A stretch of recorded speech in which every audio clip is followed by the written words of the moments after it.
Hello and welcome to another episode of No Such Thing as a Fish, a weekly podcast coming to you from the QI offices in Covent Garden. My name is Andrew Hunter-Murray and I'm sitting here with James Harkin, Anna Tajinski and Alex Bell, and once again we have gathered around these microphones to tell you our 4 favourite facts from the last 7 days.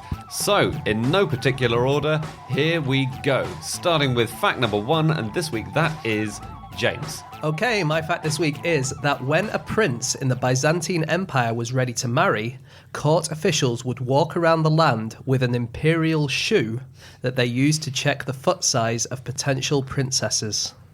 That is amazing. It's amazing, isn't it? I can't really believe that. No, it sounds very much like a fairy tale. Yeah, it does. Like Snow White or something. Yeah, or Jack and the Beanstalk. Yeah. So, does everyone, do you think, know what the Byzantine Empire was? I did not until I started researching this fact. So it is otherwise known as the Eastern Roman Empire, and the Roman Empire kind of split into two towards the end, and they had the western side and the eastern side. So this was around Turkey and around the Balkans as they are today. Yes. In fact, they never called themselves Byzantines, did they? Or Byzantines. They always called themselves Romans. So apparently what would happen is when the prince wanted to marry, court officials would go around not just with this shoe, but also with a painting of a perfect or ideal match, what they should look like, and they try and find the perfect woman for him. This is like a manual Tinder, then? I suppose so, but what if you're a terrible artist, for instance, and you're not very good at faces, for instance? We have the same problem with Tinder. You've got people with the Instagram filters that completely distort, It's so nice having a young person here, I must say, to explain this. I'm the only single person around this table, aren't I? Yeah. And I read this in the OUP blog, so it's Oxford University Press blog, and there was a whole thing about amazing facts about Byzantine Empire. It is. I'd never heard of this. There were wife shows, weren't they? And they would, put these women on display. So it sounds like they would choose sometimes a sort of a lineup of women. So the mother of the prince would dispatch, some emissaries to go around the empire, measuring up these women, and then pick the favourite 13, and then bring them back. And then there'd be sort of a bride show where they'd all, they'd all be behind a podium, and then they could press their buttons to take themselves out of the game. Exactly. And then, I'm trying in a very laboured way to describe the show Take Me Out, which I've never seen, and I'll be honest, I'm flailing. I'd say it's more like an episode of The Bachelor. So the Emperor Theophilus had the golden apple, which he would then give to the winning bride. It's literally The Bachelor. We're talking about shows that I've never heard of. How similar was it to Blind Date? Quite similar. Was it? Yeah, except the man behind the screen has the power to kill you if he doesn't like you. Okay. There's another thing about Byzantine wife finding for royalty. This is from a book called A Cabinet of Byzantine Curiosities. And the finalists, who were the potential brides selected for the emperor, they were sometimes examined nude in the bath by the prince's mum. Ah, so that's a bit like that other show where... What's it called, where everyone's naked and you... Naked Attraction. Yeah. Yeah. Yes, it is like that. All Channel 4 formats are taken from the Byzantine Empire, it turns out. I think that was Theophano, wasn't it? I think it was just one mother who was particularly keen on getting the right woman. So embarrassing. I know. She put the final 3 in the bath, and then she draped a golden robe around the one whose body presumably she thought was the most suitable. Wait a minute, wasn't there another show where someone went on a date and their parents were watching the date and they got to choose who had the date? I think there's a BBC 3 format based on that. That's called Sons, Sex and Suspicious Parents. No, that's a slightly different one. I just want to clarify, I don't watch these, I just work in television. That's the one where the parents go on holiday, secretly observe their children being raucous abroad, and then they confront them at the end. I kind of thought we'd be talking about a great historic civilization and empire in this podcast. We are, Channel 4. But that would be so fitting because it was always the mum, right? The son had no choice in it, it seemed like. It was always the mother who'd go out and select the She was very much right the executive producer of these marriages. I looked into whether Byzantium was Byzantine, whether the word Byzantine is... Because it's complicated, Byzantine, that's what it means. And they was it an especially complicated place? It was quite complicated, but only compared with Western Europe at the time, where you just had a load of feudal lords and things. And there were a load of behavioural codes about where you could sit at royal banquets and what you could talk about and who you could talk to. But actually, compared with modern, for example, derivatives, companies, then it's actually quite simple. So, It's complicated as also the Facebook status of most of the royal marriages, given that, my stepmother picked her out of the bath for me. I read that Byzantine, in the way that we use it in common parlance, has negative connotations, obviously, and that was partly because the empire was portrayed not only as complicated, but as quite secretive, and lots of lascivious stuff was going on. And so one example of this was they were into quite a lot of sexual things that the West didn't appreciate. And one of these things was recorded by a historian who wrote a very famous book at the time called The Secret History. And it was about Emperor Justinian's wife, Theodora, who used to dance around naked in this huge atrium in front of lots of people in this theatre. And she'd just have a ribbon around her waist, because it was actually illegal to be fully naked, ribbon around her waist. And then she would lie on the ground and have slaves drop grain on her torso and other parts from above. And then she'd have a herd of geese fly in and peck the grain off her nude body. Wow. It would be a skein of geese if it was flying in. Sorry.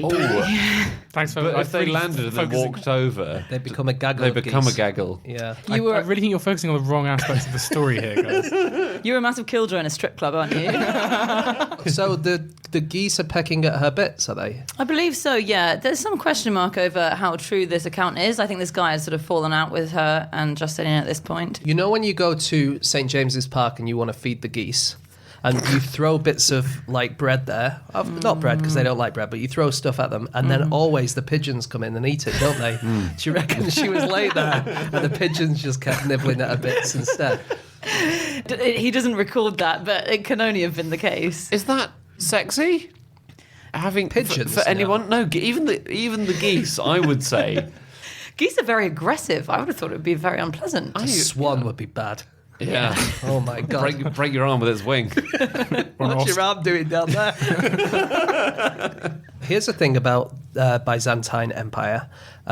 It was around the same time as the Norman Conquest. It was happening, and when the Norman Conquest happened, a load of Anglo-Saxons from Britain became refugees and left Britain. And they travelled down into Europe, and they got to the Byzantine Empire, where they kind of became citizens. And they lived around the Black Sea, around Crimea, which it is today. And apparently they called it New England. Really? So that's where the first New England was, yeah. That's so cool. That is amazing. It's interesting, that, isn't it? Imagining basically the British becoming refugees and kind of going down to live in Crimea, given all the modern day things happening. Yeah. Wow, and it would have been a much more progressive place then than old Anglo-Saxon just conquered England, which was a nightmare. I got a couple of facts about matchmaking. Yeah. So in 1924, there was a magazine called Science and Invention, and it said that to match a couple up properly, one test that you should conduct was firing a gun in the air behind them when neither of them knew about it. And it's to test whether they're calm under pressure. Because apparently, really? in every couple, you want someone who can remain calm under pressure. And if they both react nervously, then they shouldn't get married. That's interesting. I thought it would be that they are like, oh, we're all going to die, and then they kind of jump into each other's arms kind of thing. To see who jumps in front of them, like in Friends when Joey jumps in front of his sandwich when a car backfires. Yes. Yes. I would have thought it's quite good survival instinct to try and jump out of the way if you hear a gun being fired, though. And I would say you don't want two people in a couple who just stand there and let the bullet penetrate their bodies. That's true.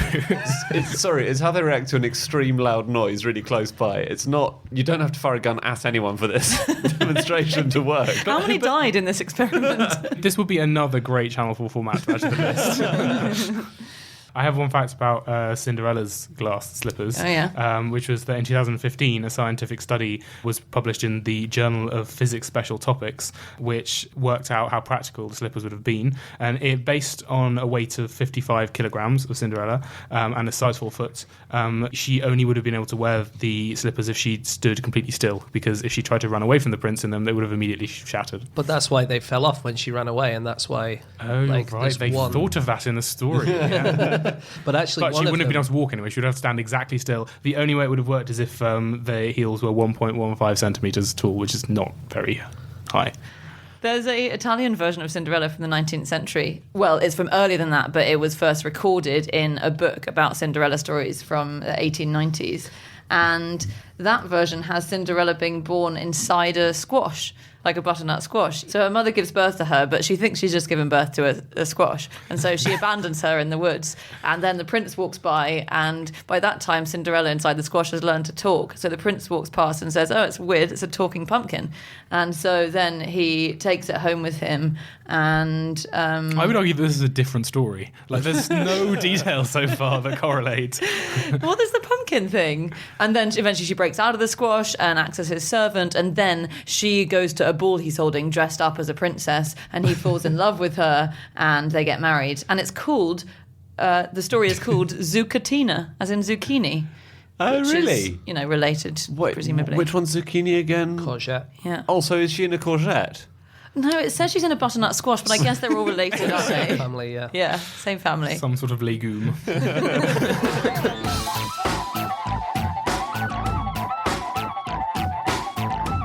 Okay, it's time for fact number 2, and that is Anna.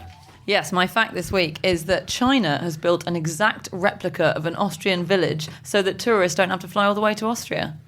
So this is based on the town of Hallstatt in Austria, and I think it's the oldest village or the oldest town in Austria. It's really beautiful. It's your ideal when you picture an Austrian village. It's kind of just really idyllic. Okay, I'm just picturing that. Oh. It's nice, isn't it? Yeah, it is Oh, nice. sorry, I pictured a Swiss one instead. Oh, God. Mine's just full of Chinese people. I can't get that out. So this development was started in China in 2012 in Boluo County, which is sort of in the factory belt. And basically, a bunch of Chinese architects were sent to the real town of Hallstatt incognito, and they went round it and they took lots of notes and they did lots of sketches on what it looked like, or took some pictures, I suppose. Incognito, as if they're like, don't steal our town. Like, why? They could have just gone and visited. No one's going to care. Well, they might raise suspicions. Then they went back to China and they started copying it at very high speed, and it was built within about a year. And the mayor of the original town found out about halfway through and said he was a bit annoyed at first. He said they should have told us, but he's actually really impressed with the town. He says it is exactly the same, and he went to the official welcoming ceremony there and everything. So happily ever after. That's good. Yeah. Another fairy tale. Yeah. Are they twinned, the towns? That would be nice. They are twinned, yes. Yes, good. Why did they do this?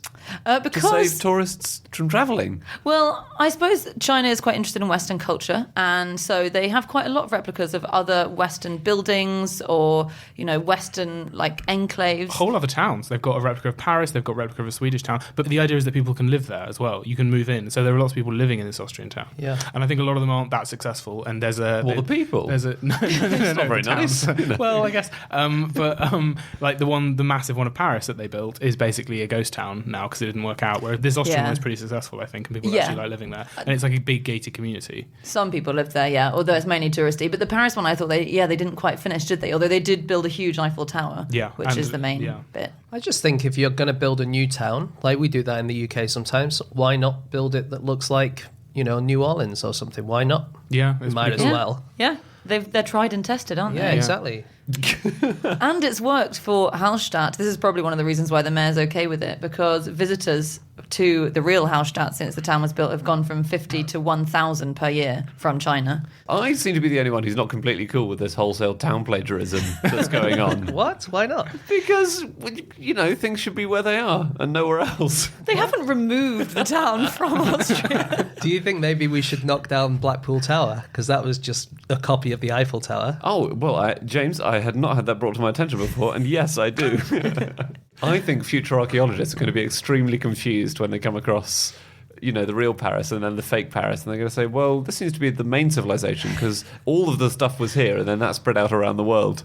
I get worried about that, actually, because how now, obviously, we fetishize antique stuff and historical stuff, and we build houses in old style and we have antique furniture, and I worry about archaeologists a couple of thousand years in the future about confusing them. Going, wait, I thought this house was from the 21st century, but there's a 16th century chair in it.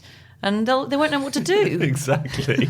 Anyway. But China, this is a kind of thing which is not unique to Chinese culture, but it is more prevalent there. So there was a study which found that of the articles submitted to the science journal at Zhejiang University, 30% of them were plagiarized, either partly or wholly. And that's quite a high proportion. And various people have theorized that it's about the way you learn Chinese characters. You have to learn through copying and repetition, and it's seen completely differently there. It's not seen as plagiarism to the same extent.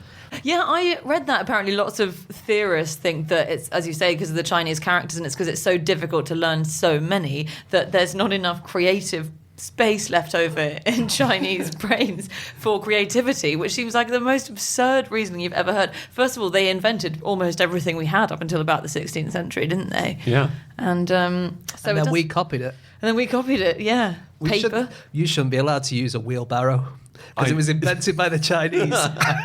That's really awkward because you're sort of now claiming that as their landmark invention, which is sort of insulting to some of the other things they did invent. Do you know what? I think I could get by the rest of my life never using a wheelbarrow.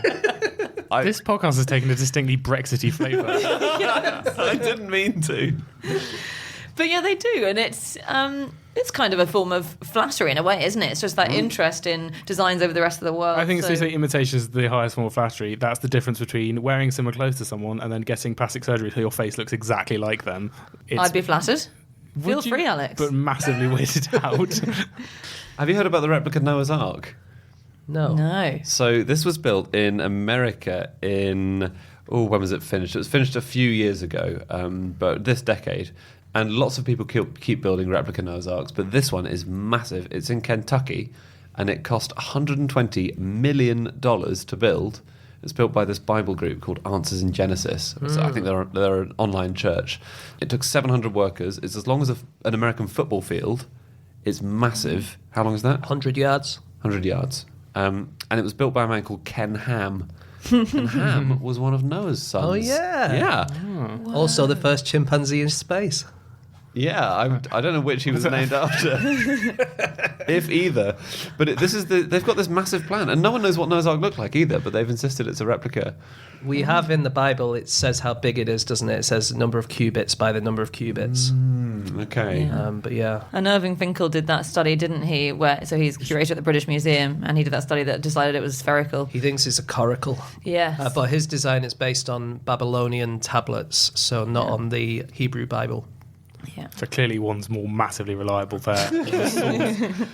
He's working on another thing, Mr. Ham. Oh, yeah? He's now working with his partners on a 10-year plan to build a biblical walled city in Kentucky, which is also going to feature a 10 Plagues of Egypt ride. Wow. That sounds good. But then did they kill your first bot at the end? That's the bit where the camera goes off.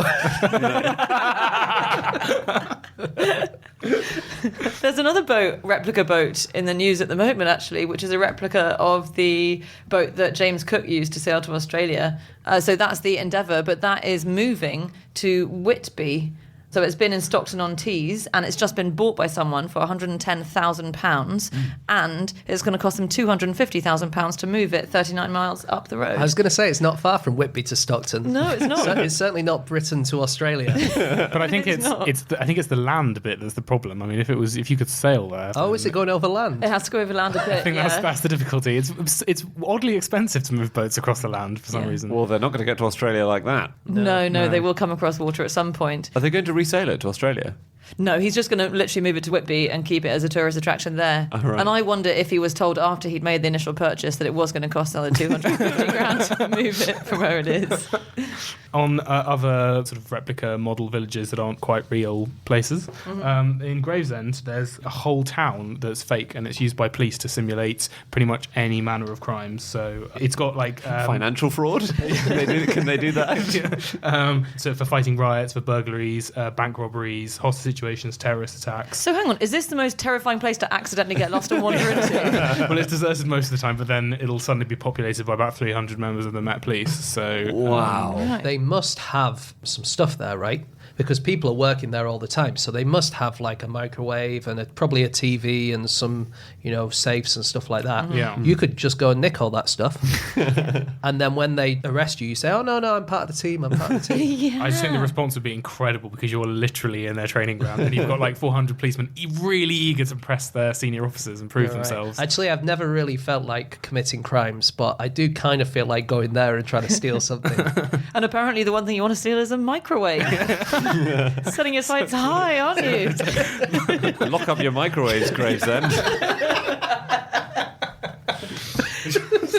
podcaster James Harkin was tasered 80 times today after sitting in a single microwave. He was found clutching the microwave.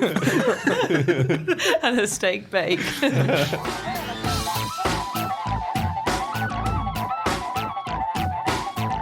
Okay, it's time for fact number 3, and that is my fact. My fact is that ants have self-control. So, ants are able to defer gratification and put in more effort to get a bigger treat later on than a smaller treat now.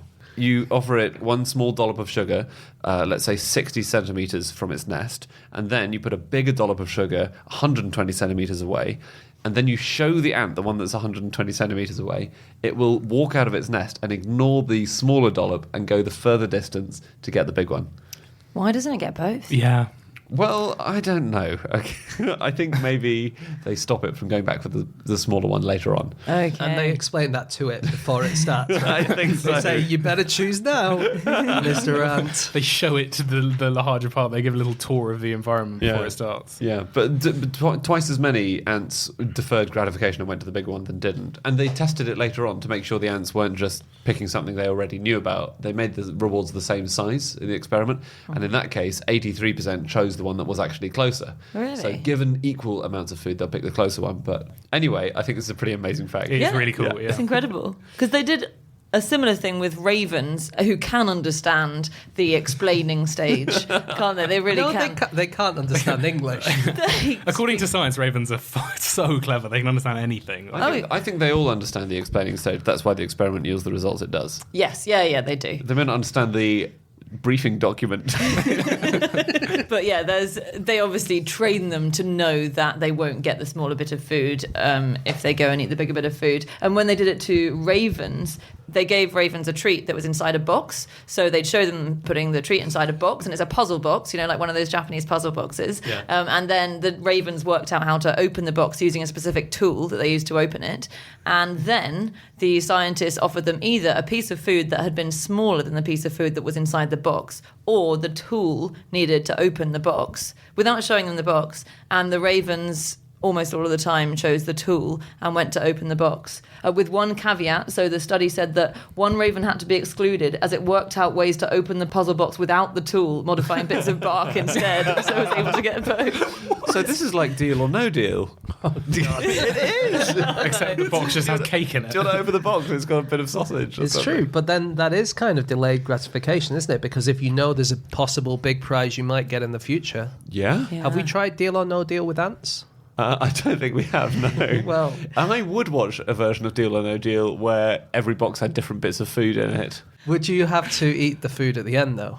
On the show, you'd have to, right? When it gets to the end, you have to eat whatever's in the box that you choose to open. And that might be something you're allergic to, but you have to eat it. And the worst box is still 1p.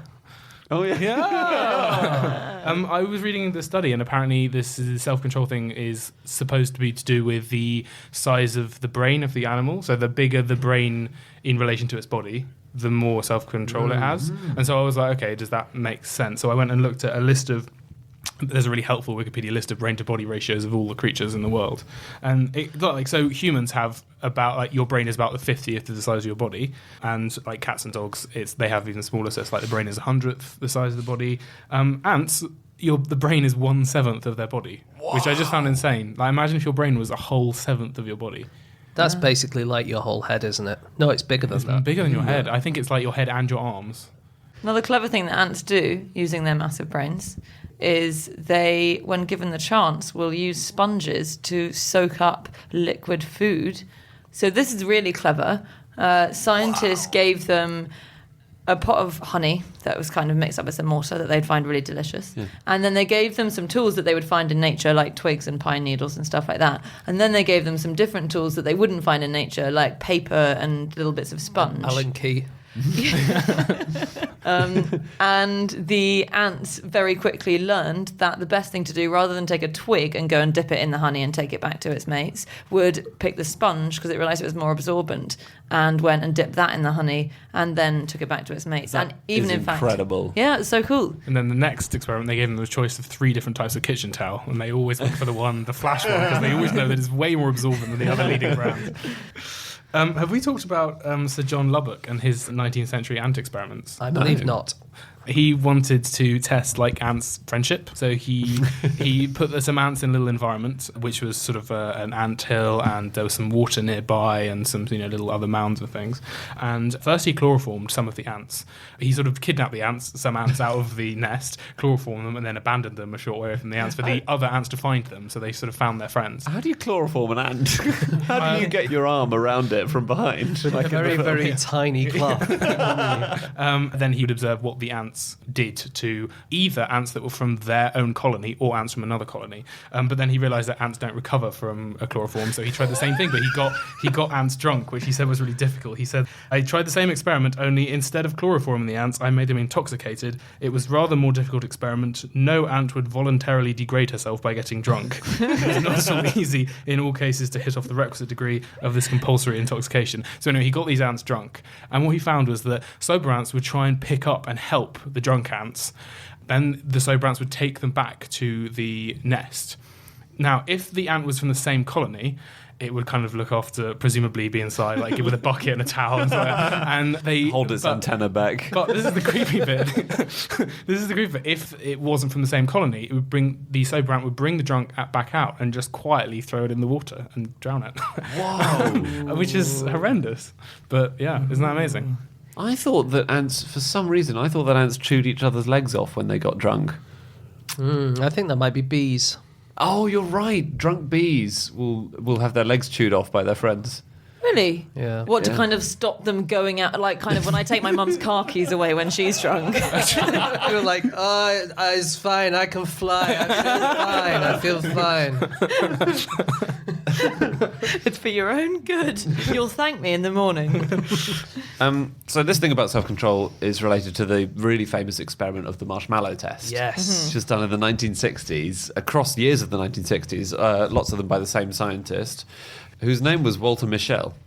And he tested children. He said, you can have one marshmallow now, or I'll come back in 15 minutes and you can have a second marshmallow if you haven't eaten the first one. But if you want to be the first one, just ring the bell and I'll come back and you can eat it. Some kids just immediately ate the marshmallow without even ringing the bell. They just whomp. But basically he found that children who were able to defer gratification ended up doing better in later life. They got in less trouble with the law. They were healthier. They paid more, this kind of thing. Yeah. What I would have done is when he left the room, I would have hollowed out the marshmallow and eaten the middle, so you get the maximum amount of marshmallow, but then you leave it on the table so it looks like I'm eating You are like the child who took an Oreo apart, licked the cream from the inside, and then put the Oreo back together. That's what happened in one of the experiments. And what happened to him? He is now President of the United States. But actually, kids are getting better at this, aren't they? There's been some work done this year, or quite recently, which found that the children are getting better by about 6 seconds per year, as in the average of how long people will wait. And there was a guy who did this study, was called John Protzko, and he asked a load of psychologists what they thought and a load of child behavioural experts what they thought, and only 16% thought that children's self-control had improved since the experiments of the 60s, and 52% was sure that children would have been much worse at it, but actually they're better. Wow. Because everyone thought, like, now that everyone's just watching YouTube all the time. And so does this mean that the intervals between "Are we nearly there yet" are going to get 6 seconds longer every year? The what? Yes, so we are more nearly there than we used to be. Yeah. Do you know? Sorry, go on. Do you know who's also good at it? This experiment is Cameroonian children. They found out. I think this was this year, in the last couple of years. So they repeated the marshmallow experiment with 3 to 5 year olds from Germany and then 3 to 5 year olds from Cameroon, from the Nso tribe. And they found that while 30% of the German kids managed to wait long enough to get the second treat, 70% of the Cameroonian kids did. And they're not entirely sure why. They think it might be because from this particular group of people have stricter parents, and so it makes them used to being patient and waiting for stuff. But yeah, they're really good at it. In that experiment, 10% of the Cameroonian children just fell asleep waiting. Yeah. They didn't bother them at all. Yeah. And there's another theory about why it might be. You're right. It may be that they've got stricter parents and they're just told to be quiet and be patient more. But also, there's a thing about how much you trust that you're going to get the second marshmallow at the end. Yeah, I was thinking that actually. When you first said the experiment, there were a few things like that. For instance, one, you might not be that hungry. Yeah. You might think, you know what, I only really want one marshmallow, and 2 would be a bit much, so Yep. I'm just going to have this one. A good scientist would starve the children beforehand. I think. Yes. Well, what do you mean by good in this respect? Yeah, or you might not like marshmallows. Yeah. Might not bother you at all. So you might wait, not because you've got self-control. Hey, can I give you something more about ants? Yeah. Sure. So scientists have started putting barcodes on ants in order to monitor their behaviour, and they just look really cool. So this was said in passing in an experiment as to how ants respond to loneliness, which is a bit sad actually. They don't like it at all. So scientists plucked a few ants out of their colonies and they put them on their own and they fed them and everything, but they still died 10 times sooner than they would have otherwise. 10 times sooner? That's terrible. They hate being on their own. Because they don't live for long anyway, do they? They don't. Ants. I don't suppose they do, actually. I don't really know. Some ants, queen ants, can live to 20 years, which I thought was quite amazing. That's incredible. That's rubbish. Queen ants are the only ants who can legally drink the alcohol in this experiment of Alex's. Anyway, to monitor ants, then scientists have started putting these tiny barcode backpacks on them and they glue them on, and this means they can just monitor all of their behaviour. So now we can really get detailed impressions of ant movement and everything because we've got computers locked onto every barcode. But we're only going to learn about ants that carry backpacks around. Do you think their behaviour might change when you put a backpack on them? Yeah, they'll probably think they're on their gap year. They'll probably just go cleaning their chakras or whatever. We've learned that ants really find themselves. There's an ant expert called Clint Pennick who says he can identify different ants by their pheromones just by smelling them. He's lying. Well, he did it successfully for his mate who had an ant infestation, and he went and sniffed them, and those ants were the ones that smelled like blue cheese. Well, what does he do? He says, oh, that one's Derek and that one's Arthur and that one's... Look, he doesn't know all the individual ants by name. Oh, okay. But he does know different types of ants, and he says some smell like chocolate, but you have to crush their heads in order to smell it, so that's a bit of a shame. Hello, I've brought my my new pet ant. I wondered if you can tell me which kind it is, please. Yes, of course. Crush. I'm afraid your ant was not one of the ones whose head smells like chocolate when you crush his head. Okay, it's time for our final fact, and that is Alex. My fact this week is that when filming the famous hill scene at the beginning of The Sound of Music, the helicopter downdraft would knock Julie Andrews over after each take. I really want to see this B-roll. That's incredible. And she said this herself, right? Yeah, in some interview, in a sort of behind-the-scenes documentary, or I think it was actually a documentary by Sue Perkins that she made about The Sound of Music and the town where it was filmed, because it was filmed in a town in Austria, and it's not a big film there, and most of the people who live there, they know it exists, but they've never seen it, and they're kind of a bit baffled by why so many tourists from the UK. It's actually in Germany as well. Is it in Germany? The hill scene is filmed in Germany, which I think is a cruel irony given the plot line of the film. Well, the other cruel irony is that they only had enough budget for one day of helicopter shooting. So they hired the helicopter for one day. They filmed the very first scene of the movie with Julie Andrews spinning around on the hill a few times. Then the helicopter immediately flew off over the mountains to film the very end of the film, the last scene, which is the Von Trapp family walking over the spoilers. mountains. Yeah, spoilers. Which is someone in the film walking over the mountains. But the story is based on a real life family. In real life, they escape whatever it was they're running from by train. They escape the Nazis. I'm sorry, everyone has seen The Sound of Music. I actually haven't seen The Sound of Music. Neither have I. Is this much of a spoiler? I mean... No, I did know that the Nazis didn't win the war. So they escape. They escape. They might have won this battle. In real life, the Von Trapp family escaped the Nazis via train, but in the film, they had them escaping by foot over the mountains, and they filmed them going over the mountains straight in the direction of Hitler's private chalet. So they would have bumped into Hitler if you carried on watching the film after the credits. Like the post-credit scene is when they reveal the villain, like in the Marvel films. Was it the Eagle's Nest? Yes. Yeah. Yes. Was the name of the private Into chalet. the Eagle's Nest would be a great The Sound of Music 2. Into the Eagle's Nest. So she fell over, Because I was watching a Mythbusters because they were testing exactly the strength of a helicopter downdraft, and they made this model head, and then they made a helicopter hover above it, and they tested the force that was coming down on it, and it's very small. So it was like 50 grams of force, and then it went up to about 100 grams once as it accelerated upwards. It's pretty windy if you go near a helicopter. And it's coming windy, down. And it came down apparently over. it came down dangerously low because it was pre-health and safety. And there was one point at which Giuliani was like, I thought I was going to lose my head. I just think she maybe was a bit weak.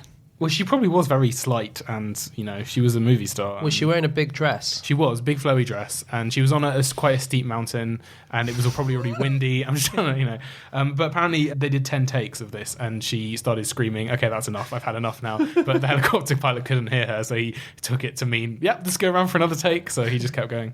Wow. It's weird because she said the helicopter pilot thought I was just saying, "Yeah, fine, keep going." But you would have thought, as the helicopter pilot, if you've watched yourself knock this woman flat on her face 5 times, you'd assume she was complaining about it by that point. Yeah. I think the downwash is quite strong. Yeah, maybe Mythbusters didn't crack the formula for a strong downdraft. I guess Go it on. depends on the helicopter, definitely. And it depends on a load of other things. But there is amazing footage online of a helicopter taking off. And as it goes, it just knocks over an entire row of portaloos and it sends them all over the place. And there are huge ribbons of loo paper flying off into the sky. It's brilliant. No way. Yeah. There was a guy in Manchester who was playing golf this year, and his ball was on the side of the green, and a helicopter went past and blew his golf ball into the hole. Does that count? It doesn't, no, but his mates didn't know that at the time, but they suspected it, and he said that they didn't pay up the 50p each they would have owed him for getting a birdie. He said, "They accused me of colluding with the pilot. I'm now known as Chopper Henderson." Just on golf courses and helicopters, there was a really good cracked article that was written by a helicopter pilot who was talking about the ridiculous task he's been given as one. And he was once hired by some people who wanted to play golf to fly his helicopter at a cost of about $2,000 an hour over the golf course to dry the greens because it had rained the night before. Wow. Yeah. Farmers use that method to dry their crops. So, for Yes. example, cherry farmers fly a helicopter really low because cherries get a lot of moisture on the outside, right? If it rains. Well, you can just blow the water off. Yeah, It blows up. Because if it soaks in, then the cherries will split after a certain point. They can't absorb that much water. And then if it splits, there's a much higher chance it'll rot. So you just get a chopper to fly over a few times, dry cherries. Yeah. There's a hotel in Sussex made of a converted helicopter, and it's called the Holicopter. Isn't that funny? Because of holiday. Yeah. I thought because it had Holly the plant on it, or it was No. like Hollywood, or No, it's funnier when you see it written down. Although it's still pretty funny when you say it out loud. I love it. I think it's great. Do you reckon there's a person called Holicopter somewhere? Probably. no, Yes. no. Scout's honour. Copter isn't a surname, though, is it? Must be somewhere. Copter sounds like a medieval job. Well, the thing is, copter in helicopter is not the suffix. The suffix is pater. It's my favourite etymology of all time. Always has been. Yeah, it's Amazing. helicopater. We should definitely call them As that. purists still say it, I That's believe. what I call it. Because pater is like a pterodactyl, which means Sarah's wing. wing. Yeah. Yeah, and helico-helix, so the Spiral blade thing, spins yeah. round. Yeah. Do you know when the first functioning helicopter was invented and flown? 1920. Nice. 1784. Wow. What? I got the teen bit. You did very well. So in 1784, there were these two French inventors called Launoy and Bienvenu. And they... I mean, that's me trying to write a French character and can't think of anyone who's called Bienvenue Pantalon. It was his real name. He was a very welcoming man, and he made a toy helicopter, but it had a rotary wing, and because they didn't have motors at that point, the power was provided by a spring mechanism, and they made it fly up in the air. And it was only a year after the first successful balloon flight, which feels like a big step in the right direction. So that was the first helicopter. Wow. Wow. I think we talked about on QI this year, or in the coming series, how the BBC plan for the Cold War was to broadcast The Sound of Music on repeat in the event of a nuclear strike. Really? Just, because everything else would be pretty awful. Oh, and what? We wouldn't find it awful having The Sound of Music on repeat for all of Apparently not. eternity. Yeah. The good news is me and Andy haven't seen it. Yeah. You're going to feel really guilty about that spoiler, Alex, when it comes to it.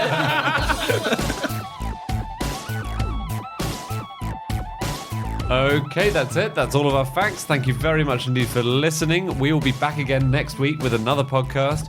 We have a website, which is nosuchthingasafish.com. Is it? Yeah.